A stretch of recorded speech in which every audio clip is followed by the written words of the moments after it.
All right, welcome to episode 5 of Beyond the Clover. I am Stephen Steiner, the YPA in Clinton, Caldwell, and DeKalb County, and joining me this morning, is Lori Heisey, who is a club leader for me in Caldwell County. So, good morning, Lori, and how are you? Good morning, Stephen. Doing fine. So, how are you adjusting to this whole shutdown quarantine situation? So we were in Polo, Missouri, and we got out of school last Monday at 3:30 was our last day of school. So we've been out for 1 week. And I have a 9-year-old and a 10-year-old at home, and we love to be outside and we love to do projects together. So we're doing well. We haven't left home yet. So that's pretty exciting for us. But we're enjoying this time together and taking each day as it comes.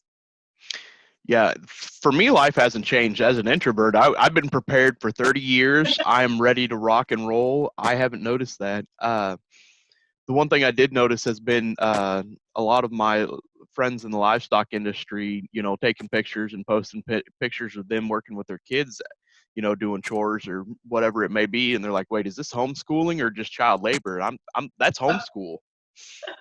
That's right. That's right. Well, a lot of people are referring it to this time as homeschooling, but I can tell you that this is nothing like homeschooling. As far as getting all the work done and the expectations of homeschooling, it's completely different homeschooling versus this quarantine break. But anyways, we've enjoyed it and fortunate that they were able to stay home and nobody in our home is sick. And that's wonderful news. So have you been doing schoolwork at home with them? Yes. Yep. We've been doing work every day. We have a lot of online work that their teachers have sent to them. And then the Monday that they got out of school, their teachers sent big packets of work for them to keep busy. And then every day, Monday through Friday, we've been doing the Missouri 4-H Facebook Live thing at 3:30. And then we're also doing at 1:00, there's an online Facebook thing, Pieces of My Art, which is an online painting class that we've been doing every day. So. Oh, wow, that's interesting. You may have to share that to me so I can put that out there for 4-H people who might be interested. Okay, yeah. And it's so hard to keep up with a lot of this stuff that I do see on Facebook that I try to get out because I see so much of it, and then I'm like, I have to go back and look. Did I share this? I can't remember. It's been a lot of stuff that we're trying to keep, information and stuff and activities out there for the kids to do. So. Yep. So have you had to transfer out any of your kids? Be like, all right, well, this isn't going to work. You're going to have to go to a new class. No, my girls are pretty calm, pretty easygoing. So we make sure we're exercising every day. So that helps keep the crazy level down a little bit. And then it hasn't been too horrible weather-wise, and we're looking forward to today. So get outside. I know, and that's what I like to do. I may actually go sit outside today with my computer and maybe do an episode of this. And I've got some stuff to get ready. We've got a meeting tonight that you and I were talking about prior to the starting the recording. So maybe a good time to do that. But it'll be different, that's for sure. If I do go sit out there, because normally I'm looking out the window like sad kid at the office who can't go outside and play with everyone else. Right. Yes. All right, Lori. So talk to us about, you were a 4-H'er, but you were a 4-H'er in Colorado, right? Yes. Yep. So I started 4-H whenever I was a Clover kid, and my brother and sister are both older than me, and they were in 4-H. So of course the little ones get to tag along. So I started out as a Clover kid when I was 5, and then grew up into 4-H. In 4-H as a kid, my brother, sister, and I showed animals. We showed horses, cattle, and sheep. And then I also did cake decorating and cooking and decorate your duds and those kind of things too with my sister. So I was a Clover kid and 4-H member for 17 years in Colorado. And I can tell you that Colorado 4-H is much different than Missouri 4-H in many different ways. One of the ways is definitely the fairs. We call our fairs a fair, not a show. So we would, for example, our show, which was the Washington County Fair in Akron, Colorado, we would arrive on Sunday.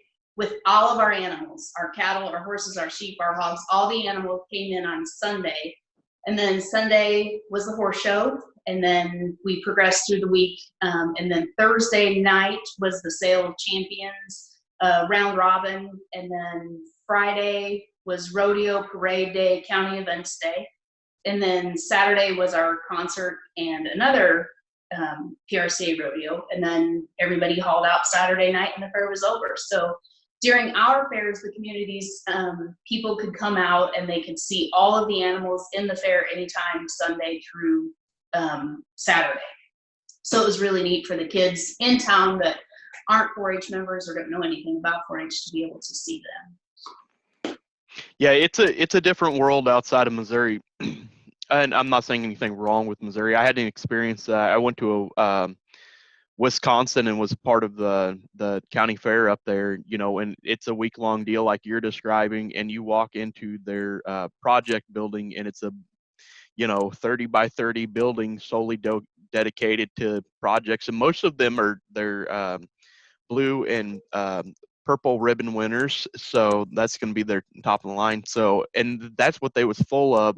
And then you still had the other kids who may not have made it that selection that weren't displayed there. It's a pretty impressive thing to witness.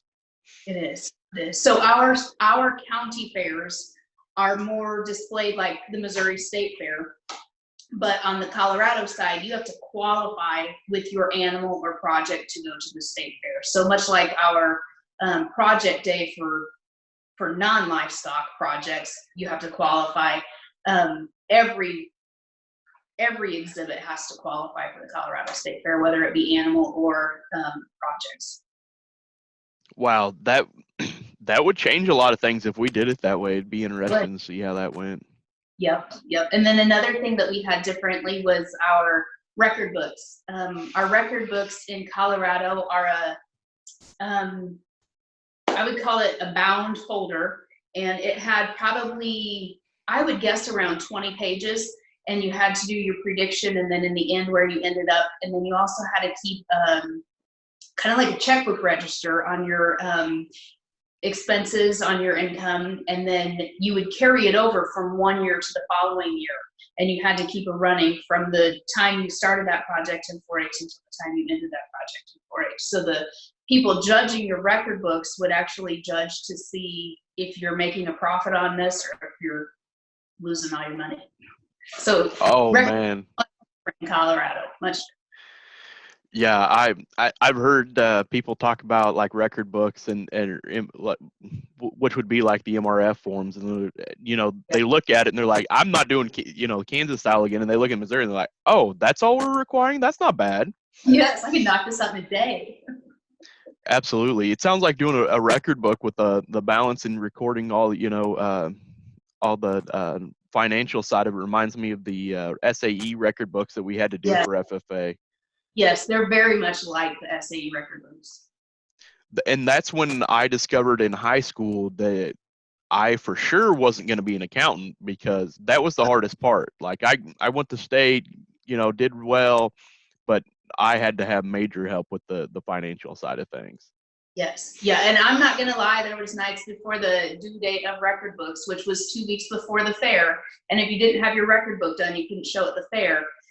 There was many nights sitting at the kitchen table where I just thought my dad was the worst person in the world. Like, let me get through this. I'm done with this.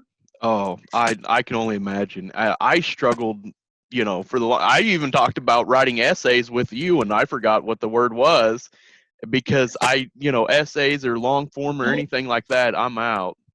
Yes. Yes. So what are some things about Missouri 4-H that you do like? Things that I do like about Missouri 4-H is, so in Colorado, you show in one county. So you go to your county fair that week and then you're done until the state fair. What I do like about Missouri 4-H is the opportunity to be able to go to all kinds of different shows with one animal. You don't have to choose to go to your 1 week-long show and then be done until the state fair. So like I said, I have a 9-year-old and a 10-year-old. So they get the opportunity to show their lambs at many different shows. We probably go to 8 shows a year. So it's just good for them, a learning experience. So you don't, for younger kids, going to a show one week and then not doing it again until the following year is kind of a distant learning process. But whenever you get to do it 8, 10, 12 times per, spring and summer, it sure helps the learning process with kids. Absolutely. Having more ring time is something that's really essential. And I can think of one year we started out, we bought a heifer at the Royal and really kicked off the year in Denver, and we hit 12 shows that year. By the time that I'd improved quite a bit on showing, financially, that was probably the hardest thing. And we never went, to 12 more shows like that, just because we were, Denver, Kansas City, all over, like Columbia. We went to Kirksville, all over the Northwest and the north half of Missouri, and just a tough time. But it was a great experience. That one of those things, and then got done. I was like, oh man, 12 shows is too much. Yes. Yep. It's a lot of work, but it's worth it. It's amazing. I mean, if you, not that I'm being biased, but if you take a younger member and put them side by side, town kid versus 4-H member, you're going to see a large difference in the end. Whenever they're college students, whenever they're successful adults, I think you're going to definitely be able to separate the 4-H kids from the town kids. Absolutely. You're seeing that right now when it comes to survival skills out there. These people are, what am I going to do for these alternative uses? And what if I run out of food and, just freaking out? I'm like, hey, I've got fish in a pond and, beef if I need to butcher, and I know how to do that process myself. So. Big difference. My husband grew up in Missouri 4-H. Actually, whenever he was in his prime showing, he got to sell Grand Champion Missouri State steer. So that's exciting. I'm not sure that my girls are going to get to that level. They're not too excited about showing cattle, but there's still plenty of time. So it's fun for him to watch his kids grow up in Missouri 4-H too. I bet so. So what was your, growing up in 4-H, what was one project that you did maybe for a year, maybe for a couple years that you didn't stick with, but something about you that would surprise you? Some people have said rabbit showing, some of the guys have went with the, cooking and stuff like that. Photography's been a big one that, they tried but weren't very good at. So probably the one that I did for the least amount of time was Decorate Your Duds. And I really feel like Decorate Your Duds is a ending project. Like that's for younger members who then would go on to sewing or fashion review or stuff like that. And I just wasn't that girl. I enjoyed being outside with my animals, and however, I did stick with cake decorating, and I really enjoyed that. And I still do decorate quite a few cakes. So that is something that I've carried with me for my life. You can always go out and show an animal again, but cake decorating, if you don't keep practicing it, I feel like it's something that you lose touch with that art. So Decorate Your Duds, just puffy paint and all those things are just not that. I mean, I help my girls with stuff like that now, so I appreciate that I had the opportunity to learn those things, but not something I would pick up and do by myself. Yeah, that's understandable. And I don't even think we don't have, I guess our sewing and fashion review would be about the closest thing that we have to that. I think so, yeah. And the arts and crafts, I mean, that could probably be considered Decorate Your Duds, but yeah. And that denim, at the Energizer, they did a denim, I can't remember, embellishment or something like that. So similar to that also. Well, the one that I found that was really interesting was I was talking to Jim Sappington, and he was talking about Western heritage, and most people go out and he was talking about this girl. I want to say she was in Wyoming, Montana maybe, and she would buy wedding dresses, white ones, and of the style she liked at like a thrift store, come back and dye it whatever color she wanted and needed to make her dress. And he said that she spent no more than $20 on it. Wow, that's cool. So yeah, there's a lot of cool stuff that's out there. So I lost my train of thought. I see. That's what happens. You're live and you're going along having a conversation, and then everything goes blank. I know what I was going to ask you. Public speaking. Did you ever participate in public speaking? In 4-H, I did not participate in public speaking. In FFA, I did do public speaking and did pretty well with that. I was on our Parley Pro team and we did well with that. The FFA Creed my freshman year, I tell you what, I butchered it. It was my first attempt, besides 4-H demonstrations and interview judging, that I really did public speaking, and I stood up in front of my chapter and every word was gone. So yes, my daughter, JC, who is 10, she won the state contest this past year with public speaking. So her as a 10-year-old definitely did much better as me, probably as an adult at public speaking. Absolutely. That was one thing I wish when I was in 4-H, I stuck to shooting sports. I tried campground cooking, and then I did photography. I did not go to like county fairs. Well, I went to county fair to show, but I didn't do like, contest day or demonstrations so I missed out on that. So, seeing these kids go out and do that stuff and have success is pretty cool, when you especially when you missed out on it growing up. And I can definitely vouch, my daughter, JC, this was her 3rd year of starting public speaking. And she won our county spelling bee this year and went on to the regional spelling bee. And just watching her body language versus the other kids up there, I mean, obviously there were some others, but her confidence, whenever she got in front of that big group of people, it didn't even seem to bother her to stand up there and spell, where some other kids were a little shy and timid, looking around like, please get me out of here. She just went up there and spelled her word like it was nobody watching. So I can definitely tell a difference in her versus my younger daughter on their public speaking and ability to stand in front of people. So hopefully that continues. I understand that. I remember I was in 1st grade and I was supposed to spell the word on in front of everybody, and I spelled the word no. So I just had everything backwards. I was like, and they're like, no. And I was like, well, I wasn't trying to be smart about it. I was just, I froze up in front of a crowd of people. Yes, it happens. It happens. Oh, I've been really bad about, like Debbie Davis will ask me a question and I'll black out and then just like go in panic mode. I've got something to say, and sometimes I just throw everyone off with a joke. One time, I think it was my 1st year, she was like, Steven, say why the MRF is good and what you think about it. And I was just like, oh, I don't know if I would do it if I was a kid. And like she froze, like, I mean, big time. This is the Caldwell County Recognition Night, my 1st year. She froze and everyone else is just like quiet, just like, uh-oh. And I was like, I'm kidding. And then like people were like dying laughing because they had no clue.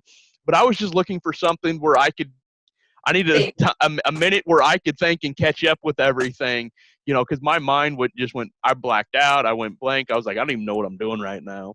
Oh my gosh, that's funny. Yeah, when you get put on the spot, sometimes I just lock up, and most of the time I can just ramble on and get my way out of it. But that time I was like, I've got nothing right now. Give me a second. Oh, shoot. So like we have teen conference and state congress, and we have a public speaking academy and stuff like that. Growing up in 4-H in Colorado, did you guys also have that? If we did, I never participated in it. What was big for our county was 4-H exchange trips. So we would, 4-H exchange was county-wide, not club-wide. So we would work with a different group of kids to earn money. And then we would go travel. One year we would travel, one year we would host. So while I was an exchange student, we went to New Jersey and Kentucky. And then they came here the opposite years. So those were my 4 years in high school. So it was interesting to go to New Jersey and live with an exchange family for 1 week, and they were 4-H families as well, but it was just so much different to see what their idea of 4-H was versus our idea of 4-H. And then 2 years later we went to Kentucky, and I loved that. We got to go to the horse park. Of course, I love that, but many different things that I just loved about Kentucky, and went to Nashville. So that was cool too. So that was our most interactive thing, was besides the fairs and the state fair, was going on 4-H exchange trips. That's something that we have talked about doing in Clinton County. It's been brought up. We have not been able to make it happen, but I think we should look into it in Caldwell County, especially. I think that would be a cool opportunity for kids. Get a group of them and ship those kids off and to different states. Wisconsin's pretty cool. They've got a strong program. Ohio, Indiana, wherever it may be. I think that's something we should definitely look into. Yeah, it would be fun. So now you're club leader. What is this year 2 or 3? This is third year. Third year. It seems like forever. Like I have to, because you started a year after I did. So Yes. I'll go. Year 4 for me will be September. I'll finish that complete one, and then yeah, you picked up after that. So what's it like being a club leader? Well, when I was 4-H, my mom was also our club leader, and I can tell you that I never had any idea that it was this much work. So what happened was JC was old enough to join 4-H, and she had been showing Pee-wee shows with her cousin's lambs at local fairs. So then we decided it was time to enroll her in 4-H. So we went through 1 year of 4-H. And at the end of that year, our 4-H leader said, I'm done. So either somebody can take over or we're going to dissolve our club. So Emily and I visited and decided that we could probably handle it if we worked together. And so it's been interesting. Emily was not in 4-H growing up, and I was in 4-H that was completely different than we were in 4-H. So we both had a lot of learning to do. I've spent a lot of time in conversations with you and Debbie about what do I do next, or why are we doing this, or how do I do this? But it's been fun. I've definitely learned a lot. Our club is doing well. We have 30 members right now. And 2 months ago, we had one of the parents graciously offer to be our Clover Kid leader. So now we have the ability of taking our Clover kids into a separate area of our fellowship hall, and they're having their own meeting at the same time that we're having our regular member meeting. So it's so exciting to let those younger kids be a part of 4-H and have them interested in coming to club meetings. We have a very strong president this year, and she has done an amazing job leading the kids. So it's fun for Emily and I to have stuff prepared and help her get ready for the meeting, and then she can pretty much run it. So she's doing excellent with the parliamentary procedure steps, and so that's fun to watch. I think Parley Pro is a very important part of 4-H, and I am excited to see our kids learning this and going through the steps of Parley Pro. I have to admit, when I first started, Parley Pro was a big thing of mine. Going to enough club meetings and 4-H councils that they broke me on the Parley Pro. I would spend more time in the meeting correcting kids, and I'm like, never mind, I'll just let this one go. And that's why, I think kids responded better when you led the Parley Pro than when I did it, because, it's so hard to teach kids that, and especially when we do our leaders officer training, in a couple hour time frame on something that, in FFA, it was pretty much, that's what we did my freshman year in FFA. So, a year versus a couple hours is a lot harder time to get kids to understand that. And that's even with cue cards and stuff like that to get them to make a motion correctly, and it's like, I make a motion, I'm like, oh, please, no. Yeah, whenever I led the officer training at Cameron this year, it was so much fun with those kids, and then it was surprising to me, the time had gone so quickly, and they're like, let's keep going. So I was glad to see that they were excited about it, but yeah, we could have spent plenty more time on it. Yeah, you did a much better job. When I was done with it, they're like, is this deal over or not? It's all about the food, Stephen. Yeah, that's true. I didn't do that. I just went, I see, when it comes to like this stuff and other things, I'm not a prepared person. Like I have stuff in my head, but I don't bring notes and stuff. I prefer to shoot from the hip and let's see where it goes. Right. Well, you've seen my binder, so. Yeah, and for those of you who don't know Lori, she has a binder that rivals all other binders, and it's better than anything that I have. Like, she has everything in this binder. It's probably, I don't know, 6 inches thick at least, full of stuff.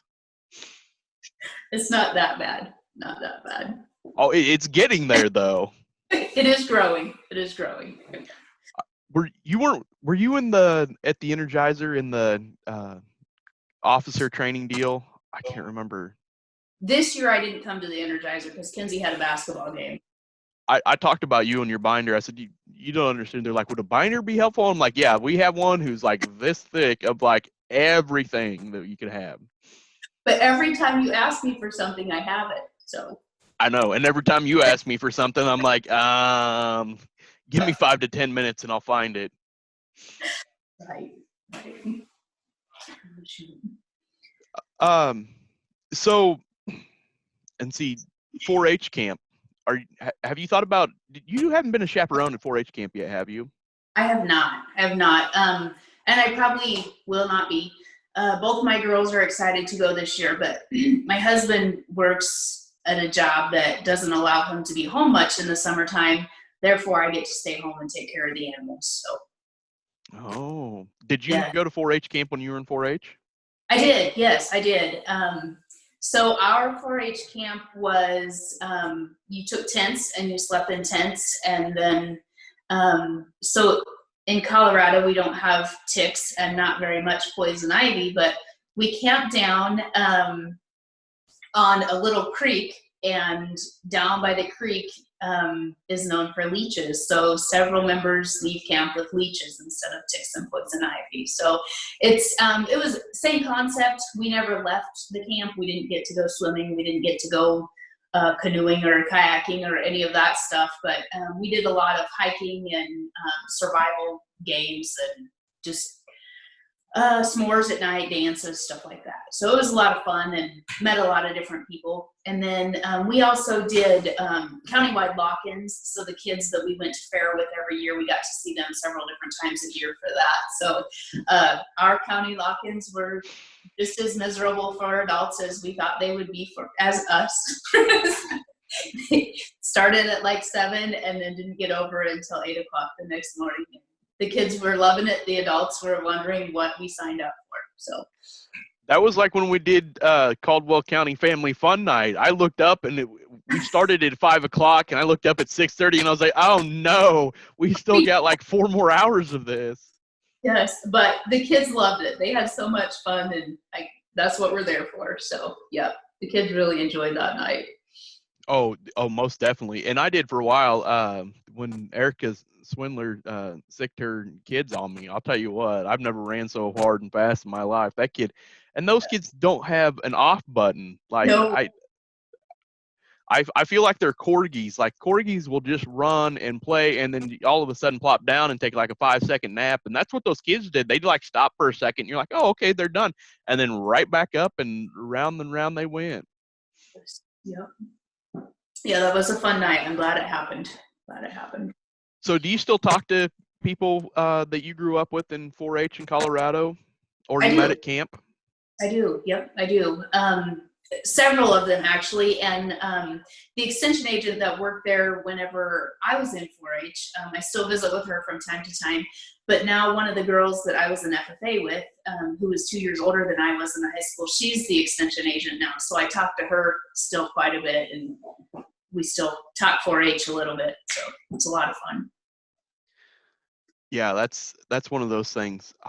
I know a few of the people that I was in 4-H, but they were really in our club. I really didn't talk to anyone outside of our club members. So that's, I missed all of that. And when the kids talk about that, it's a lot of the connections that they did make in 4-H that, I kind of missed the boat on.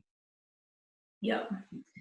Networking is huge in 4-H if you want it to be. If you want to get outside of your circle, there's millions of opportunities. But if you want to stay within inside your county or club or school, then that's easy to do too. So JC will be coming up on being able to go to teen conference and stuff like that. Is that something that you're going to encourage for her? Absolutely. Yes. Yep. I traveled a lot whenever I was in high school. I had several different opportunities. As an eighth grader, I went to Washington, D.C. through school. I went to Florida on a band trip. I went to many, many different FFA trips. And all of those things, I think, makes you who you are when you're an adult. The ability to feel like you're out on your own, the ability to leave your parents for a small amount of time, knowing that you can come back and still have home and still have your family. But just going away, spreading your wings, even though your advisor or your leader or whomever is still there with you. But I think it's great to go out and see what's outside your hometown. And my girls are very lucky. We travel all the time, whether it be for horse shows or to see family, but we are on the road a lot. So.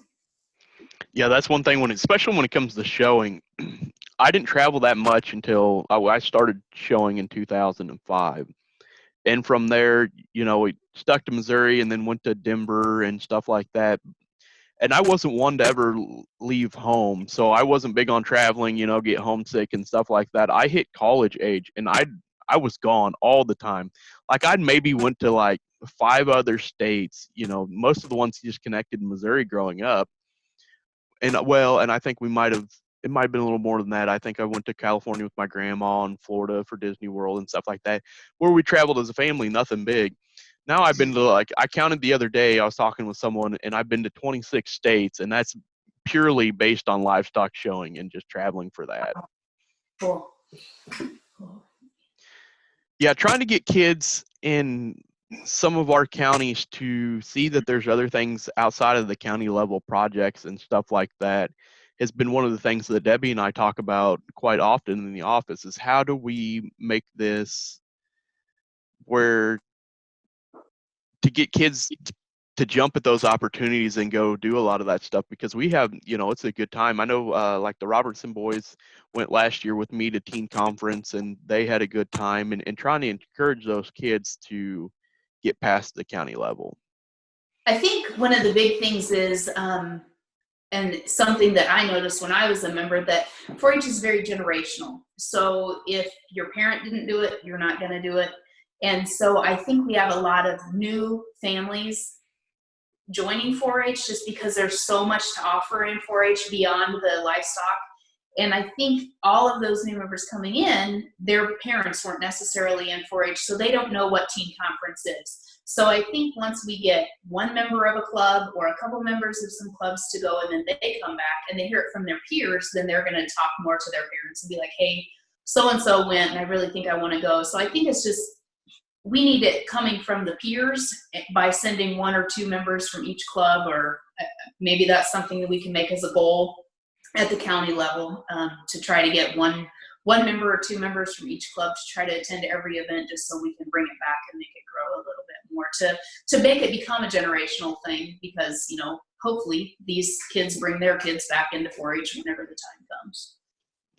Oh, absolutely. And that's one thing that I appreciate about Caldwell County, and it's the other counties have done it but successfully, but Caldwell County as a county is probably one of the tighter counties when it comes for us working in it. And we were talking about like the 911 signs that the project started.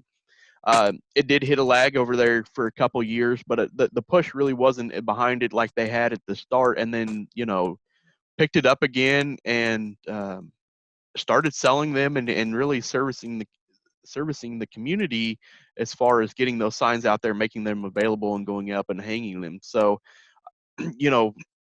do a lot of community service stuff in there, but when we work as a team, especially from the 4-H council aspect, we can accomplish a lot of things when we really put our minds to it in Caldwell County. And I think that's something for a goal, is to get kids more into state and national, because you can go to YCL or the Washington D.C. trip that escapes my mind. I can't remember what it is. The Washington Leadership Summit. I can't remember what we have Washington Leadership Conference, WOCS, right? Yes, that's what it is. And I think the next one is coming up next year in 2021. I assume we'll have it. Right now, everything's up in the air. Right. So, but that's something that I think kids that would be a good experience to go explore DC and check out things, and good time to travel too. Yes, definitely. So, what's one thing we struggle with keeping kids in 4-H throughout their whole career? Going into high school, what kept you in 4-H when you could have transitioned, or did you stay? I stayed in 4-H until I graduated high school, and then I came back and showed the year after 4-H. I loved 4-H growing up. I loved the people. Of course, I'm very much a people person and love to be with people. So the opportunity to continue that relationship with the people that I already knew. I had a pretty cool little mare my senior year, so I wanted to come back and show her. I did not show cattle my senior year, just horses, and then cake decorating. So the people, the ability to apply for those college scholarships is a huge push for 4-H. I actually have a member who is a sibling of 2 other members that have been enrolled for the past few years, and I told her this year, I said, you just enroll in 4-H and then you have the opportunity to apply for these scholarships. She's a high school senior this year, so I was encouraging her just to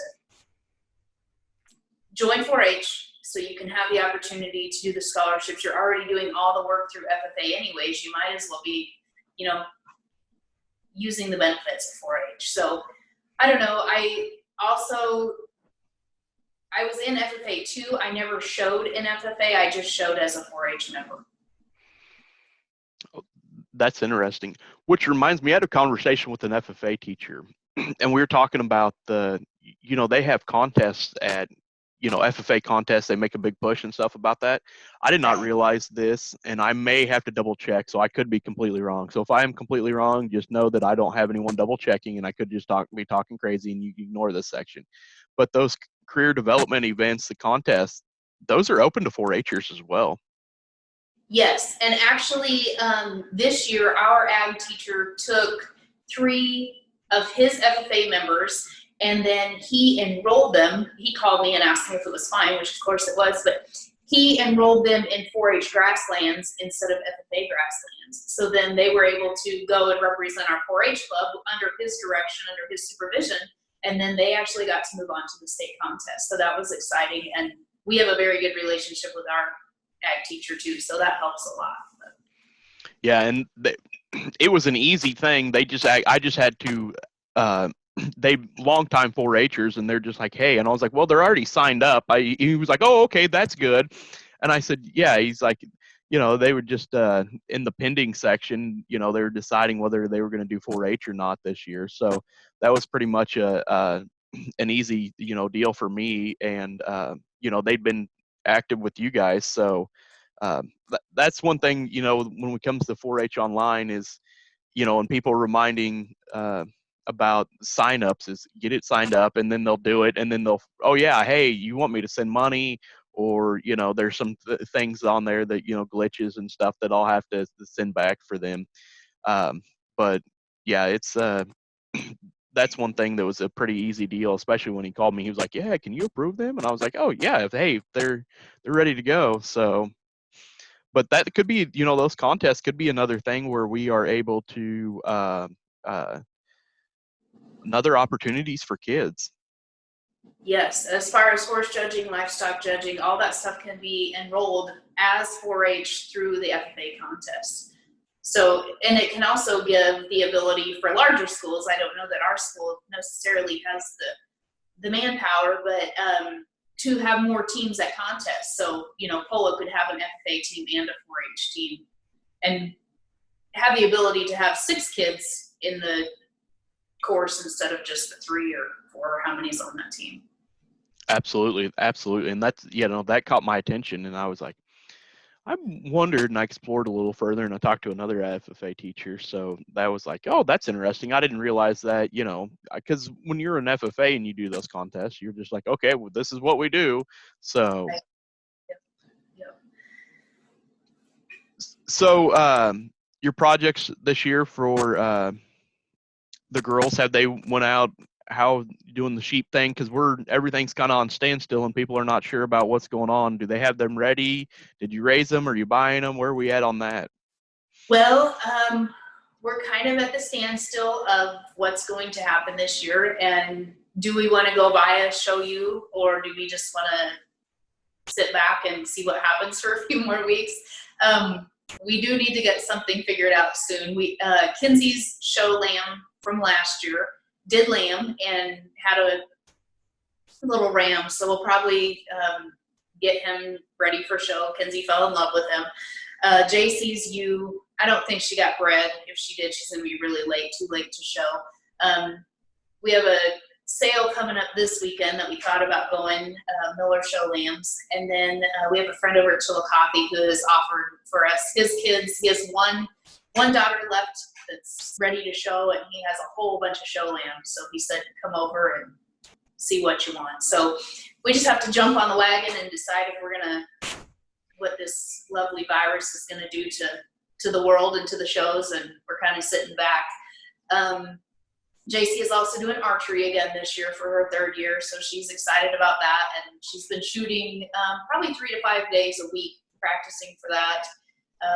Cooking, they have been taking full advantage of that during this break from school and doing a lot of cooking. So, Hey, that's good. Those are good, life skills to have, especially this time as, people are panic mode. And that's what I found myself last night. I fell asleep. I was watching, is it Gordon Ramsay? Is that his name? The chef? The chef, yeah. I was watching him do cooking shows. I was like, better sharpen up those skills. This may be in for the long haul where that's where all I'm doing. That's right, yes. As far as our club goes, we had a lot of exciting things that were about to happen, and then based on the request from Missouri or MU Extension, we're kind of at a standstill there. So we've written some grants, and we're very hopeful that we get some of those back, and so we can move on to a big community service project. We were also working on a fundraiser that is now at a standstill, so we're kind of just playing the waiting game in the club as well. One thing that our club was excited for was in November, December, I can't remember when, I wrote a grant for our county shooting sports. So we were super excited that we got that grant, and we got. Oh, you did get it? Yeah, have I not told you? No, I was like, I assumed you didn't get it. Yes, no, we got the grant. So, yeah, that was super exciting. I was pretty pumped about that. But within that grant, I got a shotgun, a rifle, a left-handed bow, a right-handed bow, and all kinds of safety stuff. And so we're super excited about that. Now we just have to wait till practice can start. So, and then we have a dad who is excited to become our shotgun certified leader, but now we're waiting on that. So if we can just get through this virus thing and back on track, I think we'll be ready to roll. That's breaking news, because I had no idea. I was like, I knew. I'm sorry. I didn't hear anything from you, so I was like, well, we didn't get it, and I didn't really want to bring it up because I know the trouble that you went through of having to do the grant twice. So I was just like, well, I'll just leave this subject alone. Well, thank you, but no, we got it. So. Well, that's great news. I will pass the information on to Debbie if she doesn't see this by then. Okay, so sounds good. And Mike and Chad Mike is our archery certified leader, and then Chad Griffenberg is rifle. So they both know that we've got the grant, and they've kind of looked over stuff. And so, yeah, like I said, we're excited to get started. And then as soon as we can get Tony in for shotgun, we'll move on from there. That's great news. Like, that's the best news. Like, I needed news like this on the type of stuff that's going on.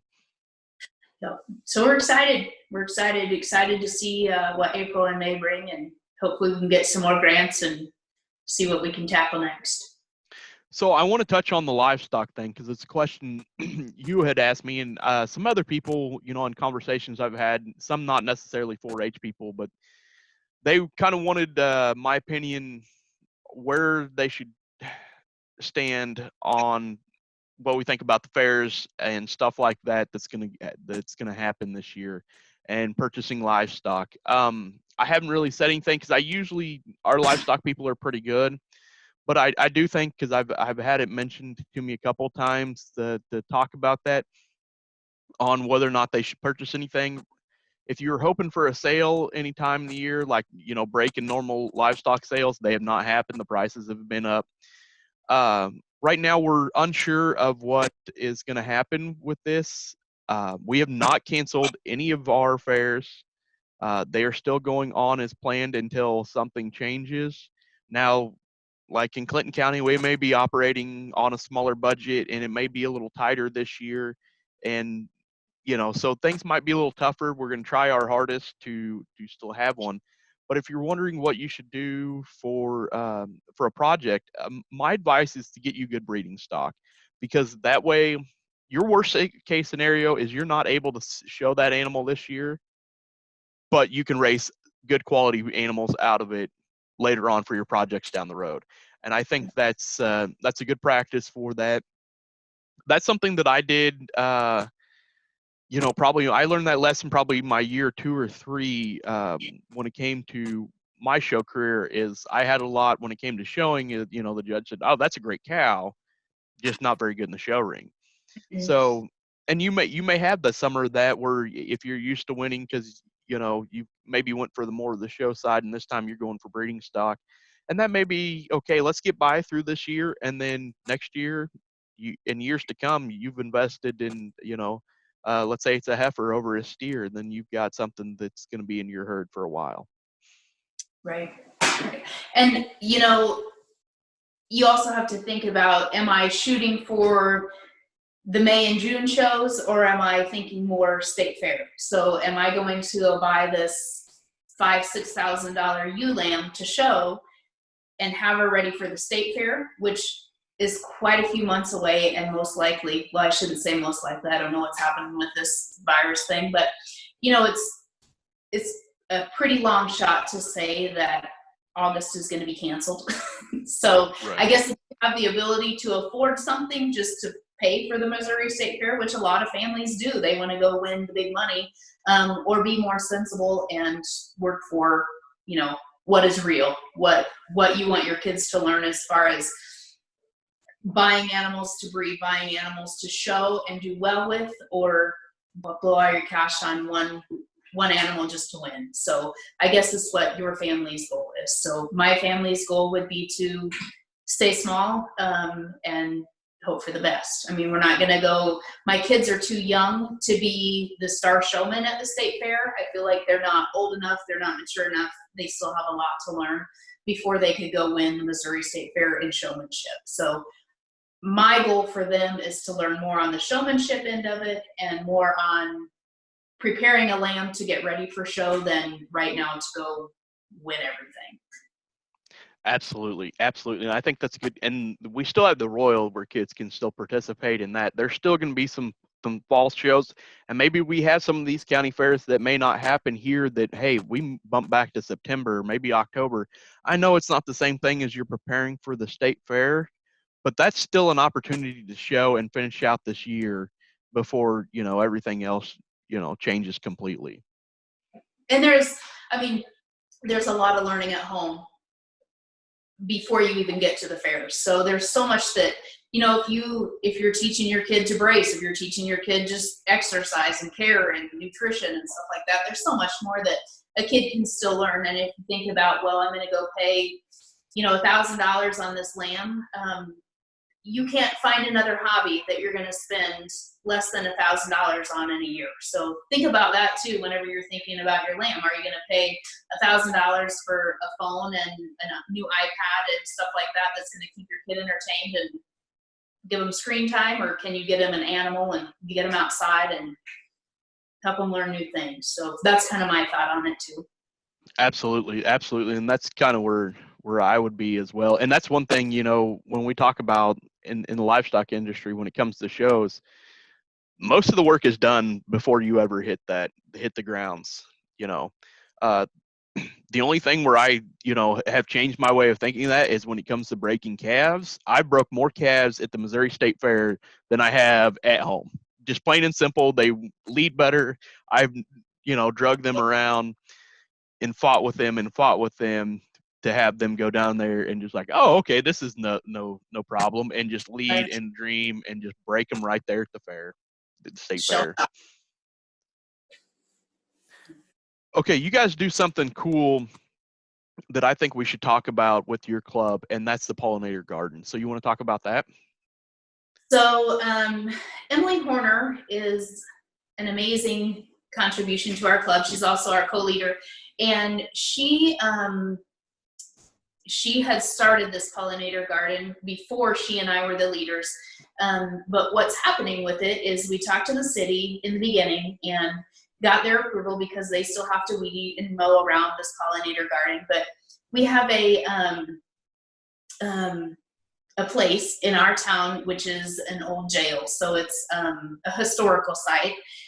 You can't go into it, obviously, it's all boarded up. But at this site, we have put in a pollinator garden for bees and butterflies and whatever else.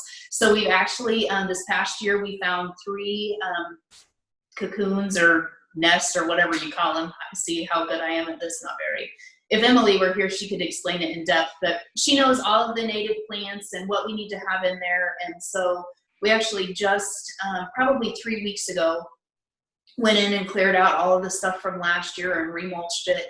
And mulching is something that our club raises money. I mean, it's part of our fundraiser stuff. And then every year we buy mulch to remulch the pollinator garden. So it's just a space. It's probably, I don't know, probably 20 by 20, but in an L shape, a space where we grow native grasses and then grasses that monarchs and other butterflies and bees are prone to being attracted to. And then something exciting, there at the historical site where the prison is, we worked with Tristan, who is a high school senior this year, and one of his, and I don't know what level of Boy Scouts it is, Eagle Scout or whatever, when they have to do their final project. His project, he decided to work with us, and he put in a swing set at that same spot. So now we're going to continue to work with him and continue to work with other Boy Scouts and maybe some community grants and try to get a few more things into that space, because like I said, all it is right now is the historical prison, the pollinator garden, and then a swing set that has 4 swings on it. So we're hoping to add a few more things, a little more equipment, of course, with the city's approval. So just more thoughts that we have.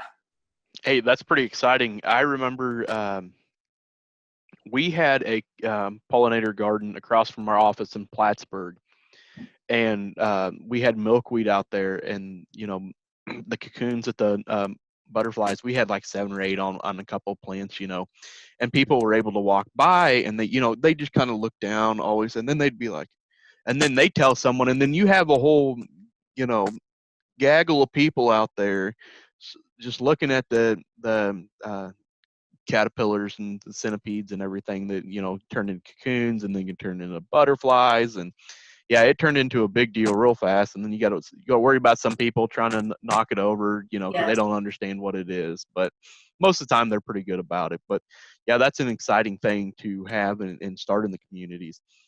The funny thing is when I and I was late to the party.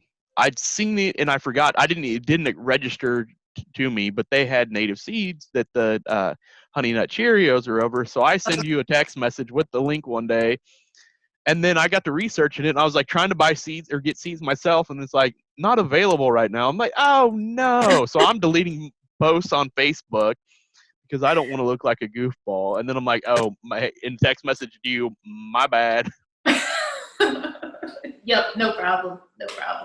So our club, we're very lucky. We have, of course, in every club, you have the members that are very active and attend everything, and then you have the few members that sometimes they make it to the meetings, sometimes they don't. But for the most part, our club is very active.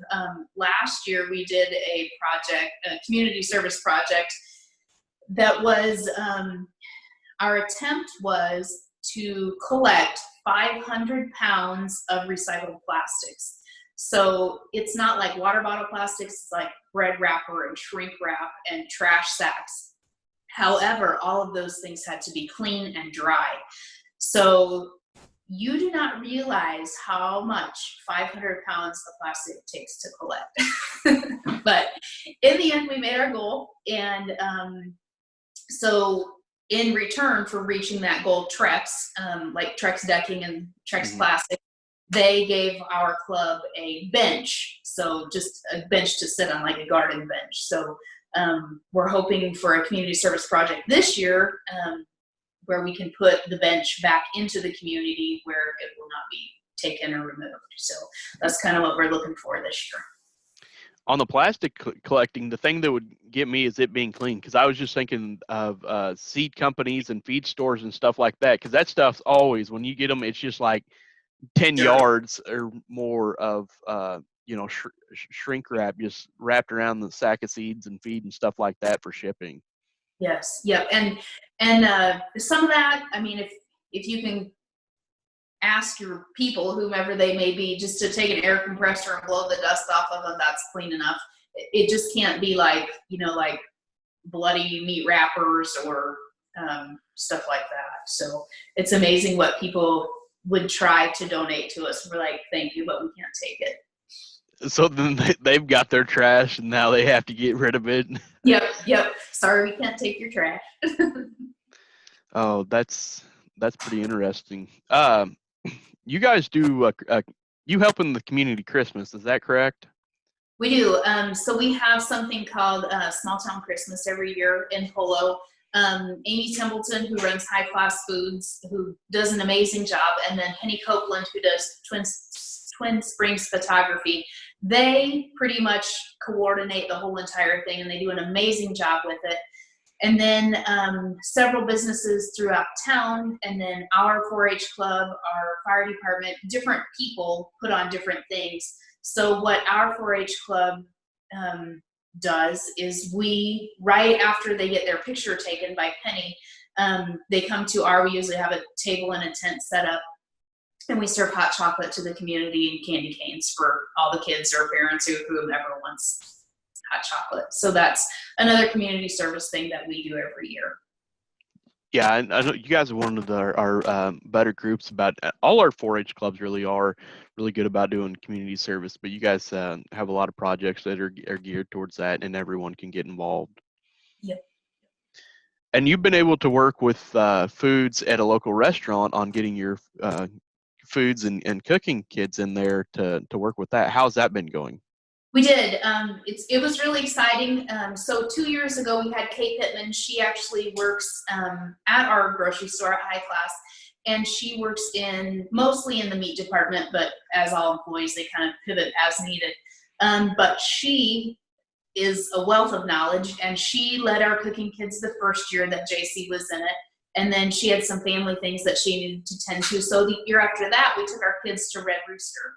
And he did a series of 6 sessions with them and taught them everything from all the different ways you can make an egg, to making hamburger patties, to breading and frying chicken tenders, I guess you would call it. Just several different things. They really, really liked that. And then we also work with Julie Meek at the Caldwell County Health Department. And she has done for the past 2 years and plans to do it this year with our members also, a week-long session she goes through all the food pyramids, safety. So she's a great resource too. This year, our project leader is Brea Qualman. She's also a first grade teacher at Polo. She is planning to do with our cooking kids a sushi session with them. So she's going to base all 6 of her project meetings on sushi. So she's going to do like a fruit roll, rolling them up and whatever, but I don't know much about sushi, but she's super excited about this. And she's like, I hope all the kids will at least take a bite and not be too grossed out. So that's exciting for them to see what's coming. Yeah, and that's a good way to explore some different cultures and foods and stuff like that. Something that took me a lot later in life before I figured that deal out. I'm pretty much a steak and potato type of guy. So some of this sushi stuff, I mean, if you batter it and then fry it, it probably wouldn't be too bad. But I don't think it's sushi then. Oh, shoot. But you have anything else? I really can't think of any other questions to ask you. Oh, talk about your horses. Talk about my horses. So I'm lucky enough that I get to travel the show circuit showing Percheron draft horses. So we pretty much start up the middle of June and then show from June all the way through the last week or the second weekend of September. And then the third weekend in September is usually the World Finals. So, and that's always in Oklahoma City at the Oklahoma State Fair. And then we take a couple months off, and then we show for a weekend in Loveland, a weekend in Denver, and then travel to Florida for 3 shows in a row.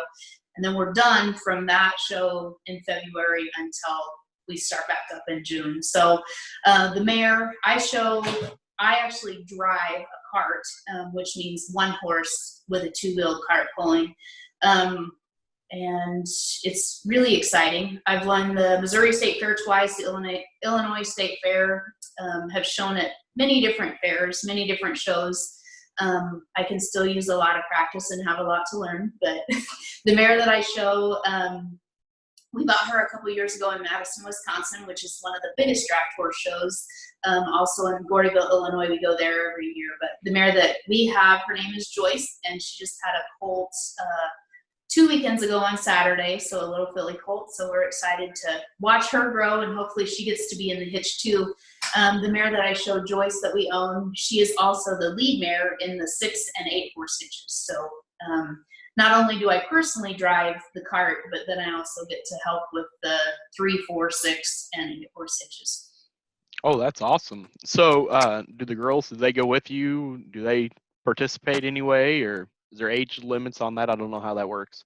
So in draft horses, they can start showing when they're 8, and it's so busy that we don't ever take the time for them. And right now they're just, neither of them have the interest in showing yet. I think within the next year, the next couple of years, they'll be fine. They have a miniature horse and a small cart at home that they drive all over the place. And so they know kind of what they're doing and kind of have a little bit of knowledge to be dangerous with. But our mare is so calm. She'll be, she's a 4-year-old this year. So she's so docile and kind that, I mean, they could drive her and be just fine with her. It's just them getting the confidence up to be ready to go. And they're big horses. When you think about a 2,000-pound animal and all you have are 2 lines in your mouth, in her mouth to control her, it's a little scary. So. That's not bad. When you get 2 2,500-pound horn bulls and your first year at the Missouri State Fair, so this would have been 2006, and the guy's like, it's not that bad. He's like, oh yeah, did I tell you about the time that these 2 don't like each other? So if they ever square off, and I'm like, wait, what now? You tell me? He was like, yeah, they shut down the Tennessee State Fair. He's like, they took off fighting. As soon as they got back together, ran through a bunch of the cables and power lines, shut the whole fair down. I was like, so what'd you do? He's like, I didn't know him. I just, Just wait. Exactly. I'll pick them up later. I'll be like, oh, hey, these things kind of look familiar. How'd they get loose? Yes. Yep. So that's pretty interesting. Yeah, it's a lot of fun. I'm lucky that I had the opportunity to do it. So. How long have you been doing that? So right after I got out of college, I worked on a chuck wagon ranch, and that's where I learned to drive a team of horses. So we would do parades and weddings, and we hauled Santa Claus into the mall a couple times. So that was fun. That's when I learned to drive.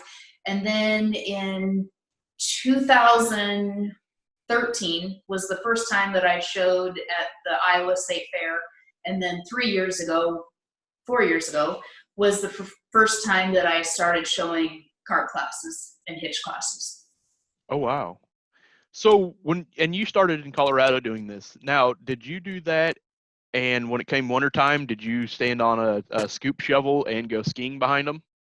So I grew up showing quarter horses, and yes, my dad would tie a lariat rope to the scoop shovel, and we could sled behind the horses. So, yep, I was one of those fortunate kids.